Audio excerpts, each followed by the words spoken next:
All right. Hey, everyone. Thank you for joining me again for another podcast. This podcast is going to center the story Delicious Monsters by Liselle Sambury. This book takes place in Canada, and this was kind of interesting to me simply because I'm not well versed about the demographics and what all entails in Canada. So this was interesting to read this book by a Black Indigenous person of color. She's a Black woman, and she's writing Delicious Monster, and I'm excited to dig in. Don't forget to follow me on TikTok at KG Reyes, the same as this page, and make sure you like and subscribe um, to this YouTube page so I can bring you guys more dissections of stories and analyses of themes and context. So we're going to. This book starts off with a daughter and a mom. So we have the mother and the daughter dynamic in this story, which is something that I don't feel is too nuanced. From the jump, I'm expecting some toxicity, but I don't think I've ever seen a toxic mother daughter relationship described in a book as of late that is this toxic. So often I try to empathize with the mother on why she behaves the way that she does. But in this particular story, Delicious Monsters really made me particularly annoyed with the mother's character in the story. So there's that. I okay, so let's just start. So we have a mother-daughter dynamic. We are walking into the life of the female or the female protagonist. So the female protagonist name is Daisy. She's a young girl. I want to say she's in high school. Also, this is a dual point of view story where we are getting the majority of the story from Brittany, who's in our current present, and Daisy, who the events are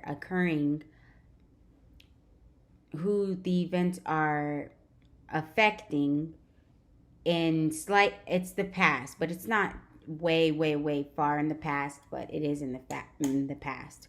So we get Daisy. She's in this coffee shop, and she's kind of like, it seems as though she's waiting for somebody, or we think she's waiting for somebody. And she's like watching the person kind of be affectionate towards somebody else. We find out later that that's Daisy's ex-boyfriend, who's this guy who's actually in college. So Daisy's in high school, but the guy that she's dating is in college. Originally, as we read the story, it doesn't seem like something that's like overly bizarre that the reader should be aware of this. So it's not something that you need to be consciously aware of when you read the story. So she's watching this person be affectionate towards someone else, and we later find out that that is her ex-boyfriend. I want to say his name is Noah, and they ended up breaking up. So she has a flashback, and her and Noah break up because she was in his apartment drinking and carrying on with him and his college friends. And one of the college friends put two and two together and realized that Daisy's actually not an adult. And so he ends up cutting ties with her just simply because it's no bueno for him, especially for the role that he plays at his college. So then there's that. Right, sorry. Okay, and so while we are, in Daisy's flashback and in the, I think it's a coffee shop with her while she stalks her ex-boyfriend. I use stalked loosely because that's not something that you know she's really doing. She's obviously a young girl who at some point gave her heart to someone and it was broken, and she's learning to cope with that, right? So from the get-go, we learned that Daisy actually is able to see dead people. Well, not necessarily dead people. She's able to see ghosts. This theme was interesting simply because of the way that the author decides that she's going to describe these dead people.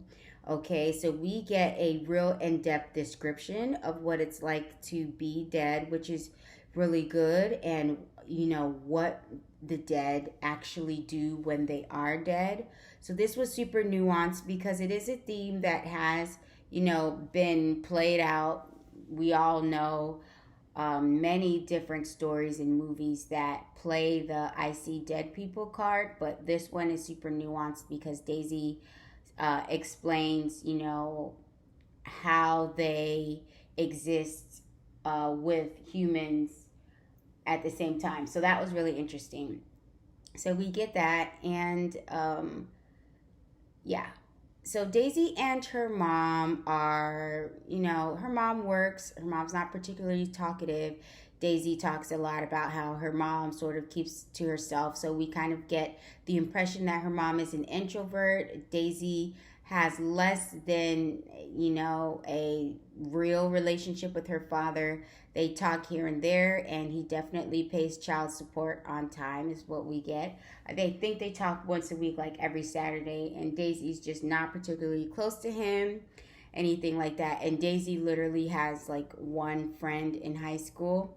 And then we do get this instance where Daisy talks about this time when literally dead people actually attacked her on the school playground, and she was fighting off dead people. So the way that or the ghosts, the way that she describes their interaction with people, it's really jarring because often when we watch the movies or we read the books about, the way that the undead are represented, uh, they often don't really negatively, or they often aren't able to too much harm people who are not dead. So in this story, they are very well, particularly able to harm, people, especially our protagonist, Daisy.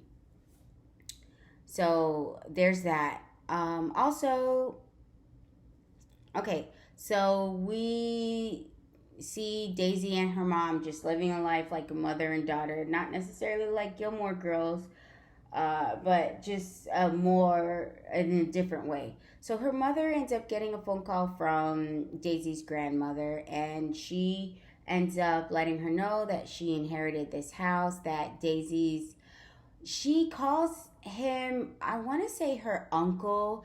Really early on, we kind of understand that there is a relationship between Daisy and the person with whom she inherited the house, but it's not very clear what the relationship is because of the fact that she accepts that inheritance, even though she kind of brings it up to Daisy as though it's something that she's not interested in doing, but leaves it to Daisy to decide if it's something that they do or don't do.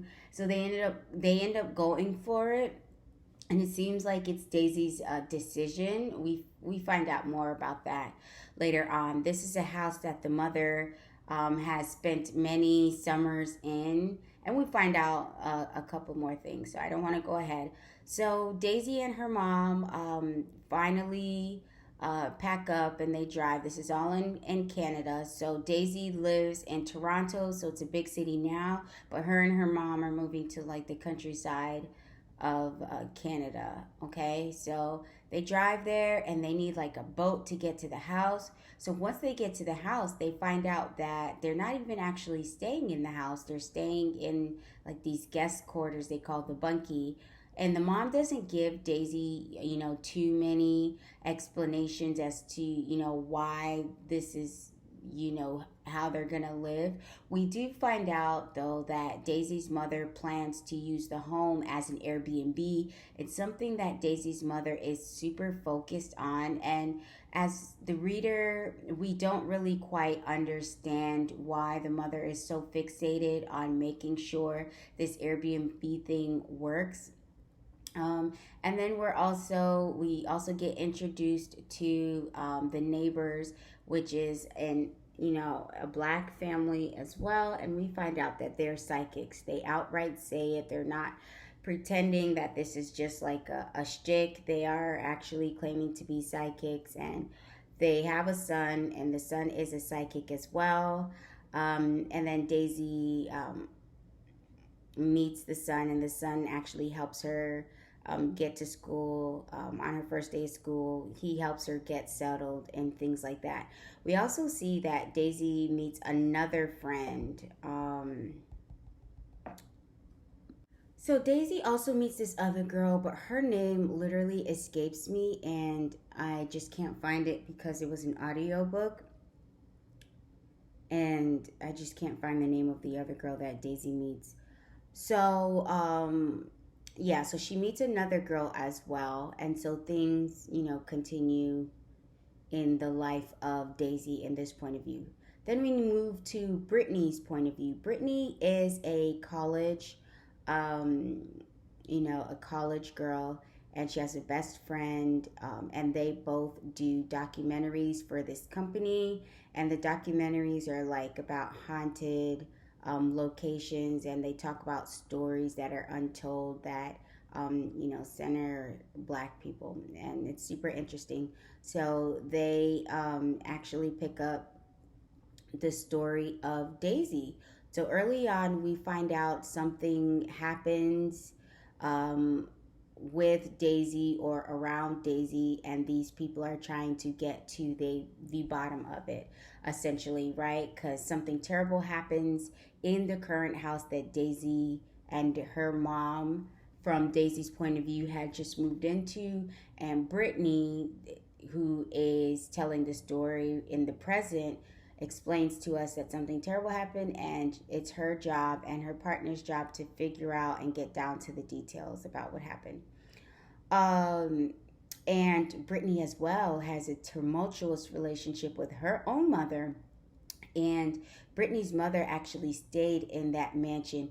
We actually try to figure, not we, but as a reader, you may think that there's a relationship between Brittany's mother and Daisy's mansion, but like in the terrible things that happened, but there's actually not really quite a connection between Brittany's mother and or Daisy. But there is a connection between Daisy and Brittany in the sense that Brittany's mother stayed in Daisy's mom's mansion, which was an Airbnb, and she claims that that mansion changed her life. Um, so yeah, and also Brittany's mother is an author who wrote about her time in the mansion that Daisy's mom turned into an Airbnb. We go back to Daisy. Daisy's mom. Daisy is actually very good with her hands, and she also likes to plant things. So she's really good with plants and things like that. So her mom goes to do something regarding the Airbnb, and she tells Daisy to like let the photographer in or put some groceries down for a couple that's about to stay there. And then Daisy actually walks into the house, even though her mom told her never to go there. Daisy actually walks into the house with this other girl that she met. I keep forgetting her name. So she goes into the house, even though her mom told her not to. But Daisy goes into the house with this girl, and they, see the house. We find out that the house is huge. It's like really grand. And she sees, why the mom is using it as an Airbnb. But she also wonders, Daisy's like, what kind of money is in my family? I always thought that my mom was poor, and it just took Daisy aback that, her mom would have any family member that would be this well off. So Daisy ends up going into like the bathroom or something, And like she feels like there is something on her head. So she is just like scratching and scratching and is like pulling on something. And Daisy literally feels like there's a worm. So we find out she's looking in the mirror and they're actually from Daisy's point of view. And as a reader, you kind of like are also too trying to figure out if Daisy is in fact a reliable narrator, because a lot of the things that she's going through, they're either not well described or it's just so crazy that you like wonder if Daisy is delusional, you know. So there's that part. So there's actually, so Daisy says there's a maggot that crawls out of her head. And, you know, albeit disgusting, you know, as a reader, it's just shocking to even, you know, wonder if this is, you know, really happening. So Daisy ends up like pulling out the magnet and it's like really gory. She describes it. She steps on it, this, that, and the third. And she ends up going home, and she just like shaves off her entire head. Okay, so she goes through like a crisis and she shaves off her head. Okay, that's not like entirely unusual. All right, so next, Daisy goes to school and she realizes that the black guy who's a sidekick in her family, the black guy who's a sidekick, her neighbor, is actually really popular in the school, even though there's not that many black kids. So she, you know, ends up realizing that. And Daisy's teacher actually sees Daisy and hears her last name and asks Daisy to pass on her number to her mom. And she like is like, you know, do you want to talk or tell your mom I'd like to talk to her eventually and whatnot. Daisy's like, okay. So Daisy gives the number to her mom, and the mom is like, okay. And the mom just takes it. And the mom is just like so weird, but it's not even in like a way where you're just like, oh, okay, she's like just so creepy. She is so weird in a way that it's like, are you like even fit to be a mom because of her lack of communication? She's constantly gaslighting Daisy, constantly like just ignoring Daisy and just not really telling Daisy anything. And once her mom takes that number that the teacher gave her, because she's known Daisy's mom in the past, and realizes that her mom actually has no plans on contacting the lady, Daisy, you know, feels like she actually doesn't know her mom the way that she thought she knows her. And Daisy's absolutely correct. Daisy's father calls her like he does, you know, once a week. And she just ends up feeling like the father is just pointless. He's like, look, I don't want you to live in the house. I hope you be careful. I hate that house. I don't want you to be there. But he won't explain why to her. Um, you know, so this story, there's a lot of holes, not in the end, but there's so many mysterious things that are happening that you as a reader are just like, come on, just throw us a bone, help us understand something, you know, if we can, right? So you know, Daisy goes home, and you know, some strange things begin happening with Daisy. She, you know, goes to school. She can't even remember doing her homework, and she comes back with gets her homework grades and her test grades back, and they're like, you know, A's. And Daisy's like confused because she's like, you know, I know I'm an okay student, but I'm not that great. And also, Daisy has been, she plants and she's really good, but something happened overnight to where the plant ended up, you know, being overwatered, and it ruined the entire greenhouse. And also, Daisy's mom buys a goat, and the next morning, the goat is literally torn apart, knifed through inside of Daisy's greenhouse. So it's just like, what the heck is going on? And Daisy's like just in shock. The mom appears to be, you know, in shock, and we're just like, what's going on? We go back to Brittany And Brittany is now in Daisy's town because her production company has picked up the story about, Daisy's Airbnb and the tragedy that happened there. So they get information by someone who's not revealing their names, but the information from that person is essentially basically telling them, who they need to talk with in order to make sure that they're getting the right information. So they end up interviewing I want to say it's a family member of the person who donated the house to Daisy. And from what I understand, that person is a white person. And they talk about how the family member that donated the house to Daisy is Daisy's sister's ex husband, basically. Daisy's, not Daisy's sister's ex husband, Daisy's mother's sister, Daisy's aunt's ex husband. Daisy and her aunt have no communication, and Daisy's aunt and Daisy's mom have no longer have any communication, but they are still alive, but they have not spoken. So slowly you're understanding, okay, so this guy donated the house to Daisy's mom and not Daisy's aunt. Okay, was there like some kind of tumultuousness that happened and whatnot? Because why would he give the house to Daisy and not, you know, why would they give the house to Daisy's mom and not Daisy's aunt, who he was married to? So we understand this is a white man. Um, so the family members talk about how he was a piano teacher and how he actually never um, had anything to do with the family. He doesn't go to family gatherings, and the family doesn't invite him to anything either.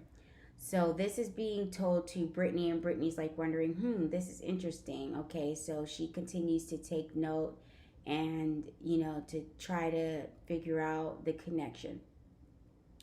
Daisy and the guy who's a psychic who is really trying to be nice to Daisy, but Daisy is just like really rude and really mean to him. And as a reader, we're trying to figure out why she's so mean and angry at him, but such is life. Um, so towards the end, we figure out why. So there's a couple of people that has been staying at Daisy's mom's Airbnb.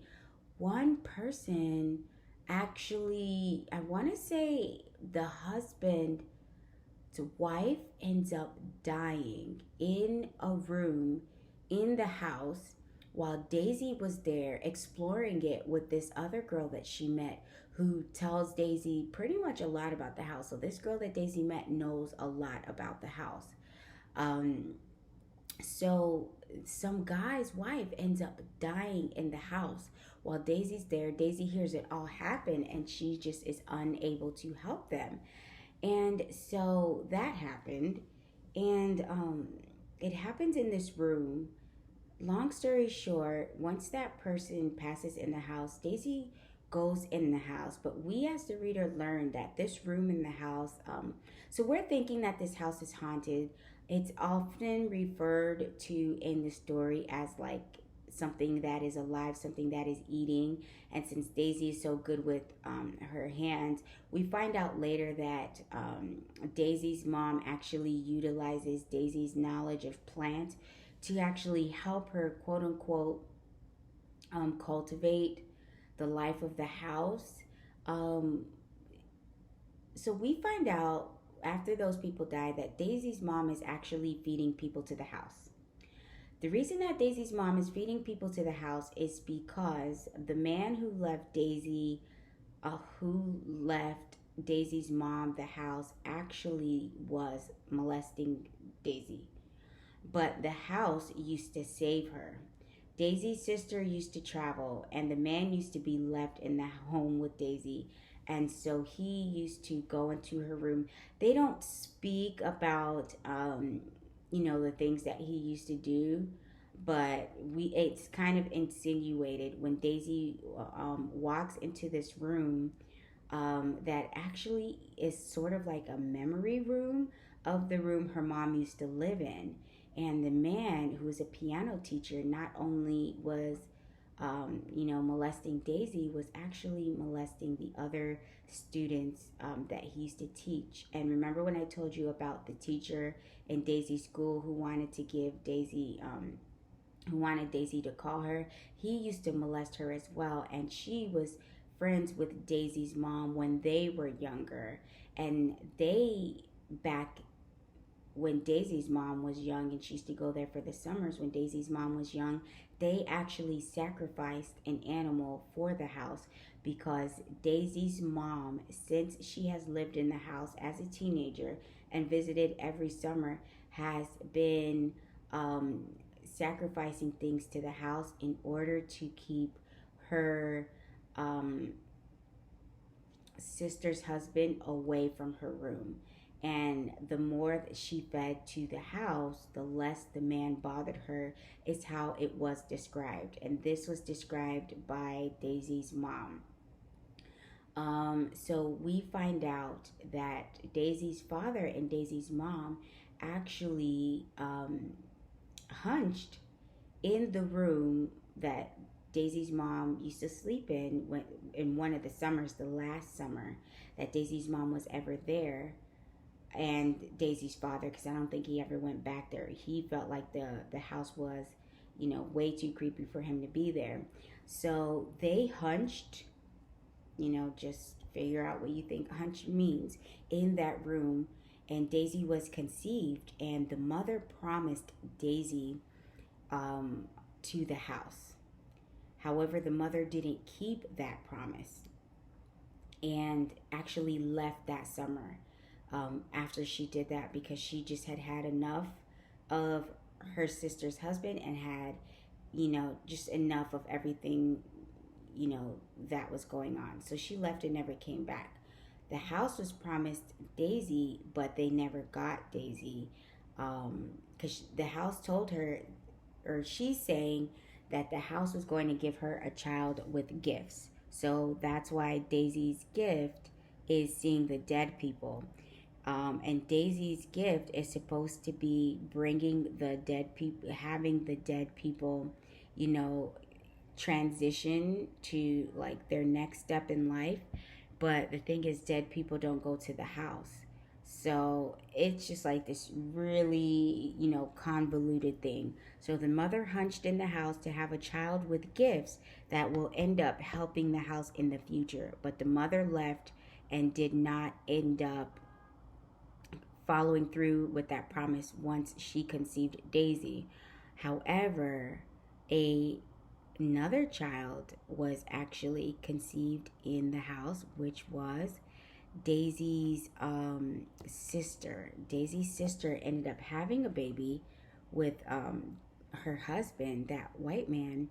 But once Daisy's mother told her that he was molesting her, Daisy's sister did not, one, believe Daisy, and then two, she kind of thought that, okay, maybe Daisy's right, and if this is true, I don't want to have a child with him. So she ended up having a baby, and she thought that the baby went up for adoption. It turns out that Daisy's mom's sister, Daisy's aunt, thought she gave the baby up to adoption for another family, but the husband of Daisy's aunt ended up paying people to adopt the baby, and he ended up keeping that baby and kept the baby in the house. And the baby, grew, she grew up in that house, and he like hardly spent time with her, and he continued to be a quote unquote piano teacher. If you want to insinuate what he was doing as a piano teacher. So one day he invited Daisy's aunt to the house, and he ended up telling her, hey, this is our kid. And then she realized that she never was able to give the baby up for adoption. And then she was going to call the cops, but he was like, oh, if you call the cops, then you're going to go to jail for fraud or whatever. And so Daisy's aunt got scared, and she saw the girl, and she ended up asking the girl, does he molest you? Or, not saying those words, but I don't think, never mind. Oh gosh, I have to erase that. Does he, do inappropriate things? And so um, the girl said, no, he doesn't do inappropriate things. And so she was like, okay. And she gave the girl glasses. Long story short, the girl with glasses is the daughter, is the girl who has been touring the house with Daisy, who knew everything about the house. And she is dead. The reason she's dead is because her father, the man who's been, doing the most awful things, he has been locking her up in a. He's been locking her up in a refrigerator anytime she does something that he doesn't like. So he locks her up in the refrigerator and ends up I guess he died. The reason Daisy's mom got the house, he died, but when he died, he kept her locked in the refrigerator and wasn't able to take her out, obviously because he died before he was able to take her out. And she died in the refrigerator as well. So long story short, that's the tragedy that so basically the house got the child that they wanted after all. It just wasn't Daisy, who Daisy's mom had promised to the house. But the house got a child after all. And then Daisy, that is the story that Brittany, the girl who was researching the tragedy that happened, that was the story that Daisy had pulled into that Daisy had pulled Brittany into by being the anonymous person who told them to go where they needed to go. And they revealed the tragedy of that girl being dead. And then Daisy's sister, Daisy's mom, and Daisy's aunt finally met together. And Daisy's aunt knew that that girl was the one who passed in the house, but never wanted to say that was her daughter because she did not want people to, she just didn't want to deal with that. It was very difficult for the mom. So the girl got a decent I want to say burial. I don't know what YouTube's going to let me say, but the girl got a decent burial. And remember when I told you that Daisy was doing homework and wasn't sure when it was getting done or how it was getting done, and how she was like being weird, and the psychic friend who was that guy wasn't talking to her and stuff, or she was being rude to him? That was because she was being possessed by that girl, because that girl never had a life outside of the house. This story was intense. Daisy and her mom still have a good relationship. Um, the house has been reset by the psychics. Like it's been quote unquote cleansed, and I don't think it's getting fed anymore. And Brittany's story broke, and everybody loved it. Okay, so that was Delicious Monsters. I tried to make it short. But that was Delicious Monsters by Liselle Sambury. Don't forget to like and subscribe.